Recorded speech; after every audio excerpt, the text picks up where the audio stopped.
जी भाई शायद को पढ़े जरा। और तू गेहूं के पहले फल काटने के वक़्त हफ्तों की ईद और साल के आखिर में फसल जमा करने की ईद मनाना करे। हफ्तों की ईद, क्या कौन सी ईद है? हफ्तों की ईद मनाना जी। और साल के आखिर में फसल जमा करना। साल के आखिर में क्या करना? फसल जमा करना जी। और तेरे सब मर्द साल में 3 बार खुदावंद खुदा के आगे जो इस्राएल का खुदा है हाजिर हो। हाजिर हो तमाम मर्द, तमाम लोग, चाहे कोई मुसाफिर हो, चाहे कोई उस देश में रहते हो, चाहे कोई गुलाम हो, चाहे कोई आजाद हो। खुदावंद रब्बुल फौज ने कहा साल में 3 बार तमाम लोग मेरे सामने हाजिर हो, मेरे सामने आए, मुझे सजदा करे, जाने कि मैं तुम्हारा जिंदा खुदा हूँ, जाने कि मैं बनाने वाला खुदा हूँ, मैं ही वो कुदरत वाला खुदा हूँ, मैं ही वो अजमत वाला खुदा हूँ, मैं ही वो कादिर मुतलक खुदा हूँ। साल में हर एक मर्द, हर एक इंसान मेरे सामने झुके और मुझे सजदा करे, क्योंकि मैं कदूस और काफिर। वो खुदा ने ये हुक्म दिया अपने बंदा मूसा, तमाम चीज़ों का पहला फल क्या करो? मेरे हजूर लेके आना, हफ्तों की ईद मनाना। कौन सी ईद मनाना? हफ्तों की ईद मनाना। अब थोड़ा सा हम आगे चलते हैं, इस्रा की किताब और उसका 16 बाब और उसकी 9 जी 9। खुदावंद के पाकलाम में यूं मरहूम है, फिर तो 7 हफ्ते यूं गिनना। तो क्या करना? कितने हफ्ते गिनना? 7 हफ्ते। 7 हफ्ते। मसीह यीशु जब मुर्दों में से जी उठा, उससे के बाद के 7 हफ्तों के बाद एक ईद मनाना, तमाम मुल्कों से, तमाम कौमों में से, तमाम लोगों में से आकर यरूशलेम के अंदर ईद मनाना। वो ईद का नाम 7 हफ्तों की ईद होगा और सारे लोग आकर वो ईद मनाना जी। कि जब से हंसुआ लेकर फसल काटनी शुरू करें, लेकर, जैसे दातरी कहते हैं या कोई और चीज कहते हैं, उसको लेकर अपनी फसल काटना, उससे साथ क्या करना? 7 हफ्ते गिन लेना। 7 हफ्तों के बाद तुमने फिर इकट्ठे होना है। 7 हफ्तों के बाद यरूशलेम में आना है। 7 हफ्तों के बाद मेरे नाम को फिर जला देना है। कितने हफ्ते बाद? 7 हफ्ते। 7 हफ्ते कितने दिन बनते हैं? 50 दिन जी।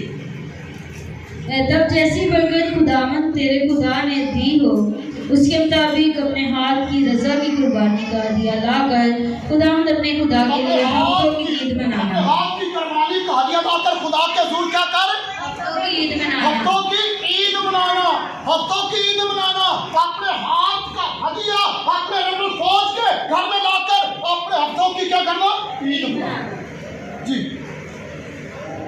और उसी जगह जिसे खुदावंद तेरा खुदा अपने नाम के मस्कन के लिए चुनेगा, और तू और तेरे बेटे बेटियां और तेरे गुलाम और लौंडियां और वो लावी जो तेरे फाटकों के अंदर हों, और मुसाफिर और यतीम और बेवा जो तेरे दरमियान हो, सब मिलकर खुदावंद अपने खुदा के हजूर खुशी मनाना। और याद रखना कि तू मिस्र में गुलाम था और इन हुक्मों पर एख्तियार करके अमल करना। जब तू अपने खलियान और कोल्हू का माल जमा कर चुके तो 7 दिन तक ईद क़याम करना। ईद क़याम करना, 7 दिन तक ईद क़याम करना।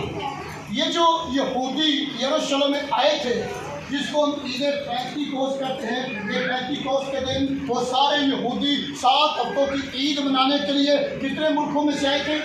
कितने मुल्कों में से ऐसे? 14 मुल्कों में से लोग इकट्ठे हुए थे यरूशलेम के अंदर। और यरूशलेम के अंदर ईद मनाने के लिए तरह तरह के लोग आए थे, तरह तरह की ज़बानें बोलने वाले। कोई रूस से आया था, कोई अमेरिका से आया था, कोई लंदन से आया था, कोई किसी जगह पर आया था, कोई किसी जगह से आया, कोई अपनी अपनी सारे ज़बानें बोलते थे।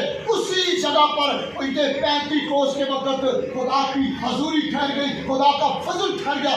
इस बात को हम जानेंगे थोड़ा सा। आए मुकद्दस पाकलाम में से और आगे बढ़ेंगे। मुकद्दस यूहन्ना रसूल की मार्फत लिखी गई अंजील और उसका 14 बाब, आए उसका मुतालिया करेंगे, खुदा के कलाम को देखेंगे, खुदा के बेटे यीशु मसीह के मुंह की बातों को देखेंगे। उसके मुंह की बातें हमारे लिए तसल्ली है, हमारे लिए खुदा के बेटे की मुंह की बातें जिंदगी की बातें हैं, रिहाई की बातें हैं, शफा की बातें हैं, नजात की बातें। उसके जो मुंह से बातें निकली वो टाल नहीं सकती, जो उसके मुंह से बातें निकली वो बरकत वाली है, जो उसके मुंह से बातें निकलती है वो समान खोल देती है।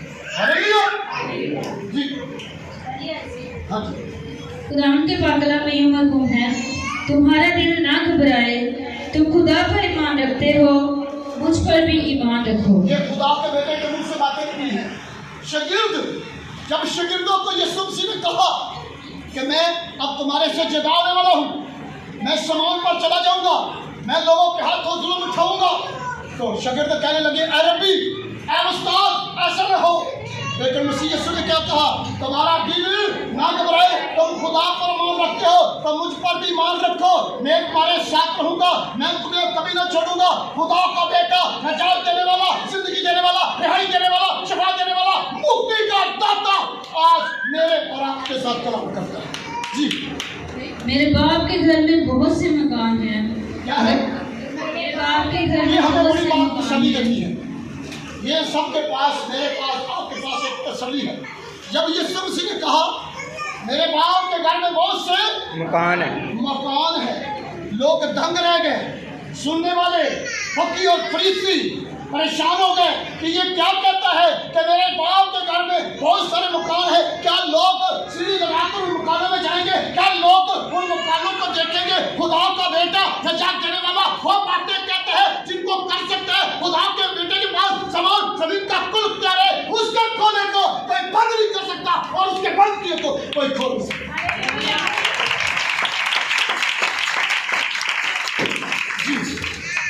अगर ना होते तो मैं तुमसे कह देता। अगर ना होते तो तुम मुझसे कह देता। ਇਹਨੂੰ ਬੜੀ ਗੱਲ ਨੂੰ ਸੀ ਸੋਚਦੀ ਪਈ, ਸਾਨੂੰ ਤਸੱਲੀ ਮਿਲਦੀ ਕਿ ਮਰਨ ਤੋਂ ਬਾਅਦ ਅਸੀਂ ਕਿੱਥੇ ਜਾਣਾ ਹੈ। मरण के बाद ਅਸੀਂ कितने जाना है? आसमान। उन मकानों के अंदर जाना है। लोगों के पास ऐसी तसल्ली नहीं, आपके पास तसल्ली है, आपके पास बड़ी तसल्ली है। हम मरेंगे तो कोई परवाह नहीं, मौत तो आनी आनी है, लेकिन याद रखना मरने के बाद मेरे और आपके पास ज्यादा है, मेरे और आपके पास इत्मीनान है, मेरे और आपके पास तसल्ली है कि मरेंगे तो फिर सवाली मकानों में जाएंगे। जी, क्योंकि मैं जाता हूँ ताकि तुम्हारे लिए जगह तैयार करूँ। मैं चाहता हूँ तुम्हारे लिए क्या करूँगा? जगह तैयार करूँगा। जी, और अगर मैं जाकर तुम्हारे लिए जगह तैयार करूँगा जी, तो फिर आकर तुम्हें अपने साथ ले लूँगा, जी। ताकि जहाँ मैं हूँ तुम भी हो। तो बोले सब, यहाँ मैं हूँ, तुम भी हो।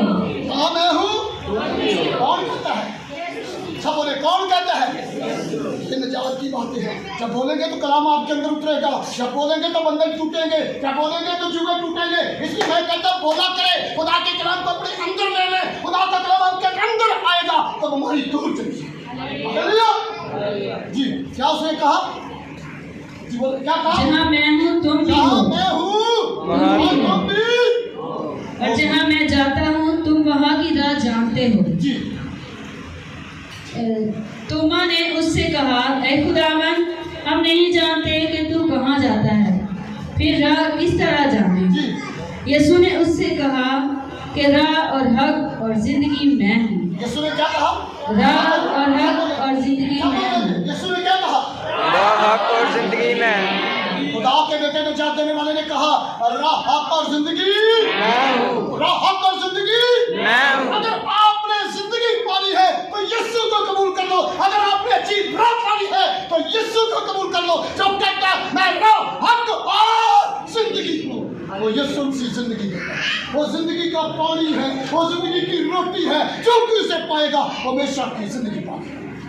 जी, कोई मेरे वसीला के बगैर बाप के पास नहीं आता। सुने क्या लिखा है? कोई मेरे वसीला के बगैर बाप के पास नहीं वसीला आता। के बगैर जितने मर्जी रोजे रख ले, जितनी मर्जी दुआएं कर ले, जितने मर्जी छिले कर ले, जो मर्जी कर ले, जितना तिकर खुदा का बेटा यीशु मसीह को कबूल न करेंगे उतना तिकर सवाल की बात चाहिए। मेरे वसीले तो बगैर कोई बात चाहिए नहीं जा सकता। जी, अगर तुमने मुझे जाना होता तो मेरे बाप को भी जान लेते। क्या लिखा है? अगर मुझे जाना होता तो मेरे बाप को भी क्या जानते। यीशु को जानते हैं? कितने लोग हैं जो यीशु को जानते? कितने लोग हैं जो यीशु को जानते? जो उसने कहा अगर तुम मुझे जाना होता तो मेरे बाप को भी, मेरे बाप को भी। यीशु को जानते हैं? बोले यीशु को जानते हैं? कौन है?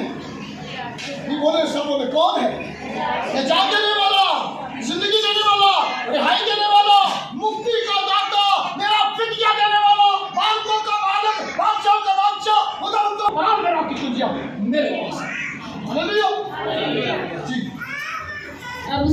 जानते हो और देख लिया है। फिलिप्पुस ने उससे कहा, ऐ खुदावन, बाप को हमें दिखा, यही हमें काफ़ी है। यीशु ने उससे कहा, ऐ फिलिप्पुस, मैं इतनी मुद्दत से तुम्हारे साथ हूँ, क्या तू मुझे नहीं जानता? जिसने मुझे देखा उसने बाप को देखा। जिसने मुझे देखा उसने बाप को देखा। जिसने मुझे देखा, जिसने सब बोले, जिसने मुझे देखा उसने बाप को देखा। बाप को भी देखा। खुदा का बेटा यीशु मसीह कहता है, जिसने मुझे देखा उसने बाप को देखा। मैं और बाप एक ही है। मैं बाप में से निकला हूँ और मैं और बाप एक ही है। हालेलुया। सब बोले, जिसने मुझे देखा उसने बाप को देखा। जी। तू क्यों कर कहता है कि बाप को हमें दिखा? क्या तू ये यकीन नहीं करता कि मैं बाप में हूँ और बाप मुझ में है? ऐसा कोई कह सकता है? वही कहता है जो दुनिया का नूर है, वही कहता है जो हो सकता है, वही कहता है जो चिराग है, वही कहता है जो इत्मीनान है, वही कहता है जो बादशाह का बादशाह है, वही कहता है जिसकी कब्र खाली है। हालेलुया। इसमें आ जाइए हम इसी अगर तुम मुझसे मोहब्बत रखते हो तो मेरे हुक्मों पर अमल करोगे। आमीन। क्या लिखा? अगर तुम मुझसे मोहब्बत रखते हो तो मेरे हुक्मों पर अमल करोगे। अच्छा, थोड़ा सा फैसला हो जाएगा। अच्छा, क्या हो जाएगा? फैसला हो जाएगा। कोई बंदा किसी को कहता है ना, मैं तेरे में बड़ी मोहब्बत करूँगा, और अच्छा बड़ी मोहब्बत कर दूँगा, और फिर बंद कर रहे हो राहत है भाड़े बहुत बड़ा उच्चा मैं चढ़ जाएगा कि नहीं कर जो ताकत में पहुँच जाएगा ना, तो लेके कहता नहीं, कल मोहब्बत कराएगा आज, कल मोहब्बत कराएगा आज नहीं, आज करा चाहे कल सुबह की बात। लेकिन मसीह यीशु ने कहा, जो मुझसे मोहब्बत रखता है सब रूह कुदस से भरे। क्या ये रूह कुदस पहले है ऐसी कि नहीं? जी, रूह कुदस पहले भी है ऐसी। किस जगह? नबियों के पास। किसके पास? नबियों के पास। कौन से नबी के पास? मुकद्दस दाऊद के पास। हैं? मुकद्दस दाऊद के पास। मुकद्दस दाऊद के पास और मुकद्दस सुलेमान के पास। मुकद्दस सुलेमान के पास और वाज़ह तौर पे एक बंदे पे वाज़ह तौर पे है था। एक बंदे पे वाज़ह तौर पे है था। मसीह यीशु की जब पैदाइश हुई, जिस बंदे को लेके गए उसका नाम शमौन था। शमौन ने क्या कहा? मेरी आंखों ने तेरी निजात को। रूह कुदस ने कहा था, जितना तिकर तू खुदा के मसीह को देख न ले, उतना तिकर तू दुनिया से रुक सके। रूह कुदस की आगाही दी थी, उस पर रूह कुदस था, उसने देखा यीशु। हालेलुया। आज देखिए अपने कि रूह कुदस हमारे पास भी है। हम भी, हमारे पास रूह कुदस है। अगर रूह कुदस है तो फिर हम भी पढ़ेंगे। अगर रूह कुदस है तो फिर हम भी उसके नाम की मुनादी करेंगे। अगर रूह कुदस है तो फिर हमारी चीज़ें खत्म हो जाएगी, हमारा डर खत्म हो जाएगा, हमारा खौफ खत्म हो जाएगा। अगर नहीं तो फिर हम भी मारे फिरेंगे। रखना हमें किसकी जरूरत है? आज किसकी जरूरत है? जी, थोड़ा सा बेटे आगे। और वो सब रूह कुदस से भर गए। वो सब रूह कुदस से भर गए और गैर ज़बानें बोलने लगे। कैसी ज़बानें बोलने लगे? गैर ज़बानें बोलने लगे। जिस तरह रूह ने उन्हें बोलने की ताकत बख्शी। जिस तरह और रूह ने, किसने? रूह ने उन्हें बोलने की ताकत बख्शी। रूह के अंदर बड़ी कुदरत है। और रूह यीशु को भी ले गया था जंगल में, और रूह यीशु को जंगल में ले गया था और रूह ने बोलने की ताकत दी। क्या आज मुझे और आपको बोलने की ताकत रूह देता है? क्या आज मुझे और आपको कहता है बोलो? क्या मुझे और आपको कहता है ऐसा बोलो? क्या आज हमारे पास, आपके पास रूह कुदस की ताकत है? अगर ताकत है तो हम रूह कुदस की ताकत से बोल सकते हैं, तो बोलेंगे। तो फिर जी आगे बढ़ेंगे। और हर कौम में से जो आसमान के तले है, खुदा दर्श यहूदी यरूशलेम में रहते थे। जब ये आवाज़ आई तो भीड़ लग गई और लोग दंग हो गए, क्योंकि हर एक को यही सुनाई देता था कि ये मेरी ही बोली बोल रहे हैं। और सब हैरान और मुतजब होकर कहने लगे, देखो ये बोलने वाले क्या सब गलीली नहीं? फिर क्यों कर हम में से हर एक अपने अपने वतन की बोली सुनता है। जी हालांकि हम पारथी और मादी और एलियामी और मेसोपोटामी और यहूदिया और कप्तलिया और पैंटिया वो और आसिया और आमीन, वो 14 मुल्कों से लोग आए थे। वो सब कहने लगे कि हम क्या है, ये सारे अपनी अपनी बोली, ये सारे गलीली नहीं, ये सब बोलने वाले तो गलीली हैं। हम अपनी अपनी ज़बान में क्यों बातें सुनते हैं, अपनी अपनी ज़बान में क्यों समझ आती है। तो रूह कुदस के पास कुदरत है। रूह कुदस के पास क्या है, वो कुदरत है। और रूह कुदस आपके पेट के जो अंदर है उसकी बात बता सकता है, आपके दिल के अंदर जो है उसकी बात बता सकता है, आपके ज़हन के अंदर जो बात है उसकी बात बता सकता है। जिसके अंदर रूह कुदस है वो आपके घर की बात बता सकता है, आपके ख्यालों की बात बता सकता है, आपके सोचों की बात बता सकता है। रूह कुदस के अंदर कुदरत है। रूह कुदस का मस्सा जिस पर ठहर जाता है वो बरकत पाता है। जिस पर रूह कुदस का मस्सा ठहर जाता है वो गैर ज़बान बोलता है। जिस पर रूह कुदस का मस्सा ठहर जाता है वो खुदा के नाम से पेशेंगोइयां करता है, वो खुदा के नाम से बड़े बड़े काम करता है। क्योंकि रूह कुदस जब आता है तो वैसा इंसान को पहले जैसा नहीं, पहले जैसा नहीं। आमीन। आज आखिरी बात करेंगे। अगर जिला गैर ज़बान ना बोले ਉਹਦੇ पर रूह कुदस ही जी। बहुत सारे लोग कहते हैं मैं गैर ज़बान बोलना तो मेरे को रूह कुदस है, तेरा नहीं बोलना तो मेरे को रूह कुदस का गैर ज़बान के नाल कोई तलक वास्ता नहीं। और रूह कुदस का गैर ज़बान के नाल कोई तलक। फिर किसी वक्त कहते कलाम सलामा के गैर ज़बान थे कि रूह कुदस का गैर ज़बान के नाल कोई तलक वास्ता। और रूह कुदस गैर ज़बान एक वक्री नेमत है।